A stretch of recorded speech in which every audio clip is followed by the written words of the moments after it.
हाल ही में 2023 में mom flora और सन मैक्स रहते तो साथ में हैं, लेकिन ये रोज कुत्ते बिल्ली की तरह झगड़ते हैं। मैक्स अपने मॉम की थोड़ी बहुत भी रिस्पेक्ट नहीं करता है और वो अपनी मॉम फ्लोरा का कहना बिल्कुल भी नहीं मानता है। मैक्स बहुत सारी एंटी सोशल एक्टिविटीज करता है। कभी कभी वो अपनी स्कूल से सामान चुरा कर ले आता है, जिसकी वजह से आयरलैंड का एक पुलिस ऑफिसर मैक्स के घर पे आके उसकी मॉम फ्लोरा को वार्न करता है और कहता है कि अगली बार ये चोरी करते हुए पकड़ा गया तो इसको जुवेनाइल प्रिजन में डाल दिया जाएगा। लेकिन फ्लोरा का बेटा मैक्स तो पुलिस ऑफिसर भी भारी पड़ता है और उसको उल्टे सीधे जवाब देता है। फ्लोरा मैक्स को अब सुधारना चाहती हैं। फ्लोरा अलग अलग घर में नैनी और बेबी सिटिंग का काम करके कुछ अर्न करती हैं, लेकिन वह भी अपने बेटे की तरह कभी कभी दूसरों के घरों से पैसे चुरा लिया करती थी। बेबी सिटिंग करके फ्लोरा को घर जाते समय कचरे के ढेर में से एक टूटा फूटा गिटार मिलता है, जिसको वह ठीक करवा के अपने बेटे को गिफ्ट करना चाहती है, क्योंकि मैक्स को म्यूजिक में बहुत इंटरेस्ट है। लेकिन मैक्स अपनी मॉम से पूछता है कि यह टूटा फूटा गिटार तुम्हें कहाँ से मिला, तुमने जरूर किसी के घर से चुराया होगा। लेकिन फ्लोरा कहती है कि मैंने चुराया नहीं है, मैंने इसको खरीदा है। तुम इसको खाली टाइम में बैठकर अपने म्यूजिक इंटरेस्ट को परस्यू करना और एंटी सोशल एक्टिविटीज से दूर रहना। लेकिन मैक्स फ्लोरा को कहता है कि कल मेरा बर्थडे था और तुमने कुछ नहीं दिया और अचानक से तुम ये घिसा पिटा गिटार लेके आ गई हो। तुमने अपनी जिंदगी में किसी के लिए कुछ नहीं किया है, तुमने जिंदगी भर मौज मस्ती की है, IAS की है। तुम्हारी वजह से मेरे डैड भी मुझे छोड़ के चले गए हैं। इस बात पे फ्लोरा काफी गुस्सा हो जाती है और इन दोनों के बीच में एक बार फिर से बहुत बड़ा झगड़ा होता है, जिसकी वजह से फ्लोरा काफी फ्रस्ट्रेट होती है, क्योंकि वो अपने बेटे से प्यार तो बहुत करती है लेकिन इन दोनों के बीच में बिल्कुल भी नहीं बनती। फ्लोरा मैक्स को उसके डैड इयान के पास छोड़ देती है। इयान फ्लोरा से काफी टाइम पहले सेपरेट हो चुका है और इयान खुद एक म्यूजिशियन है। यान फ्लोरा को कहता है कि मेरे पास बहुत सारे गिटार पड़े हैं, तुम्हें मेरे बेटे को इतना टूटा फूटा गिटार देने की कोई ज़रूरत नहीं थी, उस गिटार से तुम ही गिटार बजाना सीख लेना। लेकिन तुम तो कभी कर नहीं पाओगे, क्योंकि गिटार बजाना बहुत ही कमिटमेंट और हार्ड वर्क का काम है। ये बात फ्लोरा को दिल पे लगती है। फ्लोरा यान की नई गर्लफ्रेंड को प्रॉपर शेप में देखकर और ज़्यादा फ्रस्ट्रेट हो जाती है। फ्लोरा अब यान की बात को दिल पे लेती है और अपने बेटे मैक्स के लिए लाए हुए गिटार से खुद ही गिटार सीखने का डिसाइड करती है। वो इंटरनेट पर YouTube for ट्यूटर जैब से वीडियो कॉल पर गिटार सीखने का डिसाइड करती है। लेकिन फ्लोरा तो जैसे अपनी आदत से मजबूर थी, वो अपने गिटार ट्यूटर जेफ के साथ भी फ्लर्ट करने लग जाती हैं। लेकिन जेफ एक प्रोफेशनल गिटार ट्यूटर है। वो इस हरकत को देखकर फ्लोरा के साथ वीडियो कॉल डिस्कनेक्ट कर देता है। फ्लोरा अपनी कॉलोनी की बिल्डिंग के बाहर जाकर देखती है कि मैक्स कॉलोनी में एक म्यूजिक वीडियो की शूट को देख रहा है।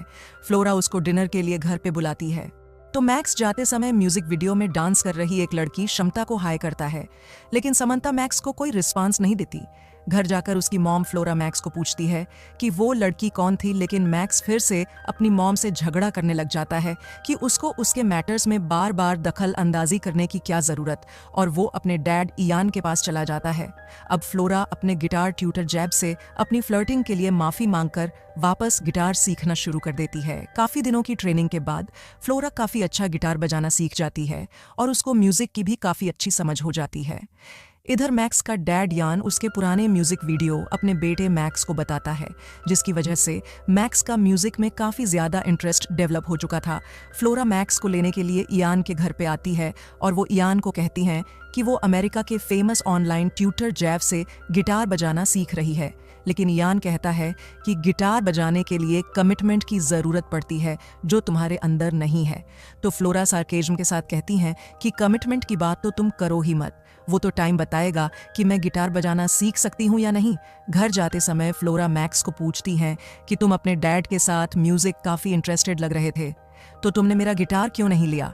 तो मैक्स कहता है कि वो कंप्यूटर जनरेटर म्यूजिक और इलेक्ट्रॉनिक रॉक म्यूजिक को पसंद करता है, न कि अंगुलियों से बजाए जाने वाले कॉस्टिक गिटार को। मैक्स अपना बनाया हुआ म्यूजिक अपनी मॉम फ्लोरा को सुनाता है। फ्लोरा काफ़ी सरप्राइज हो जाती है कि बिना किसी गिटार या इंस्ट्रूमेंट के मैक्स इतना अच्छा म्यूजिक कैसे बना सकता है। लेकिन मैक्स को सारा का सारा म्यूजिक अपने फ़ोन और लैपटॉप पे बनाना पसंद था। फ्लोरा को ऐसा लगता है कि मैक्स ने जो म्यूजिक बनाया है वो बहुत ही प्रोफेशनल है। अब वह अपने बेटे के करीब आने के लिए इसी म्यूजिक को जरिया बनाती है और वह अपने सभी रिलेटिव और अपने एक्स हस्बैंड इयान को बुलाकर मैक्स के बनाए हुए म्यूजिक के लिए सभी को पार्टी देती है, जहां पर सभी लोग मैक्स के बनाए हुए म्यूजिक को खूब एंजॉय करते हैं और मैक्स की काफ़ी प्रशंसा करते हैं।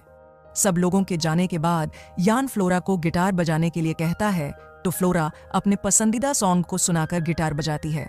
तो इयान भी इससे काफ़ी इम्प्रेस हो जाता है कि वो फ्लोरा के बारे में कितना गलत था। उसने इजीली गिटार बजाना सीख लिया है। यह फैमिली के लिए काफी इंपॉर्टेंट फैमिली रियूनियन मोमेंट होता है। इस इवेंट के बाद मेन फ्लोरा और मैक्स के बीच में रिलेशन काफी नॉर्मल होने लगता है।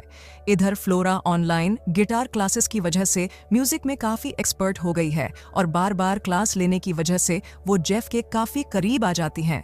घर जाते समय फ्लोरा देखती हैं कि मैक्स अपने लव इंटरेस्ट समंता को हाय हेलो करता है, लेकिन समंता मैक्स को कोई रिस्पांस नहीं देती है।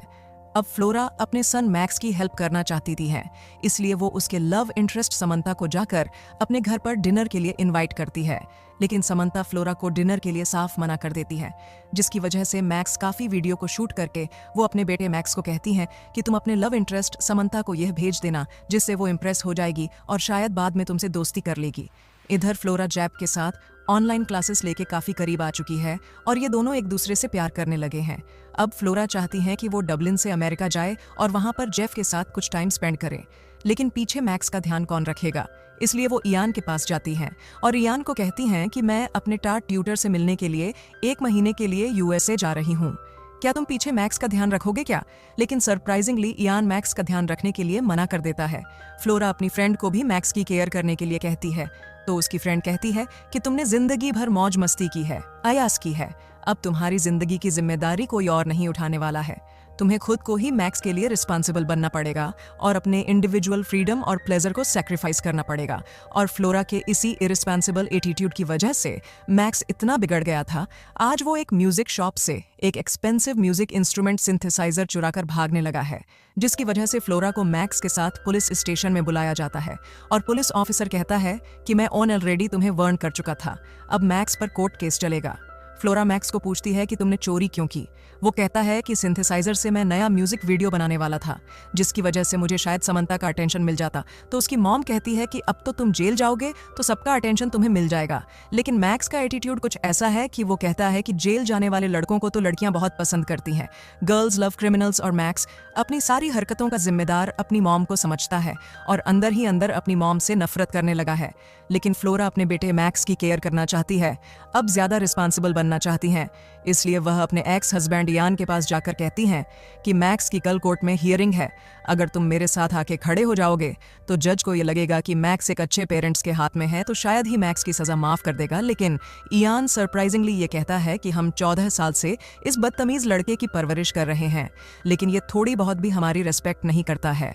फ्लोरा को ये बात काफी सरप्राइजिंग लगती है, क्योंकि इयान हमेशा मैक्स को प्रोटेक्ट करता था, लेकिन ऐसे मुश्किल समय में इयान अपनी रिस्पॉन्सिबिलिटी से पल्ला झाड़ रहा था। नेक्स्ट डे मैक्स की कोर्ट में हियरिंग होती है, जिसके लिए फ्लोरा मैक्स के डैड इयान का कोर्ट में वेट करती हैं।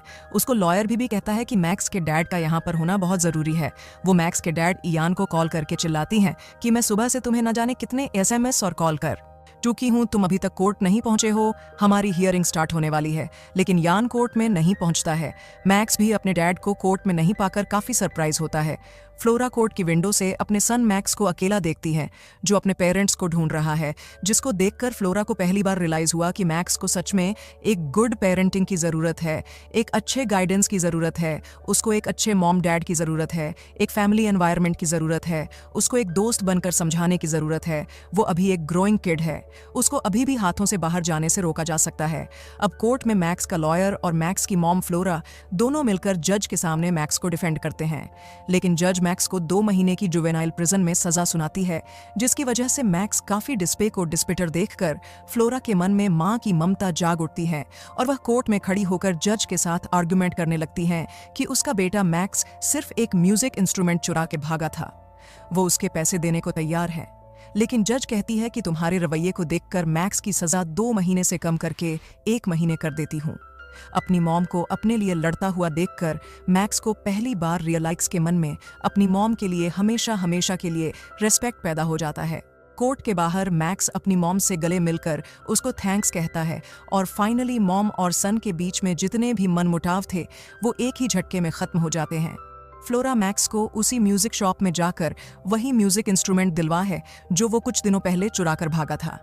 अगर वो अपनी मॉम को सही तरीके से कम्युनिकेट करता तो मैक्स को शायद चोरी करने की जरूरत ही नहीं पड़ती।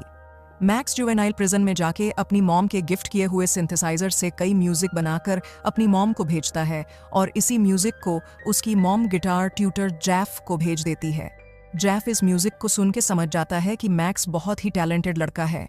अगर उसकी एनर्जी को सही डायरेक्शन में चैनलाइज किया जाए तो वह म्यूजिक का बहुत बड़ा आर्टिस्ट साबित हो सकता है। और इसी म्यूजिक में थोड़ा करेक्शन करके वो मैक्स को भेज देता है, जिसकी वजह से मैक्स अभी अपनी मॉम के बॉयफ्रेंड जेफ को पसंद करने लगा है, जो रिश्ते बिल्कुल बिगड़े हुए थे। अब वो रिश्ते म्यूजिक की वजह से इंटरकनेक्ट होके एक दूसरे को इमोशनली स्ट्रेंथ कर रहे थे।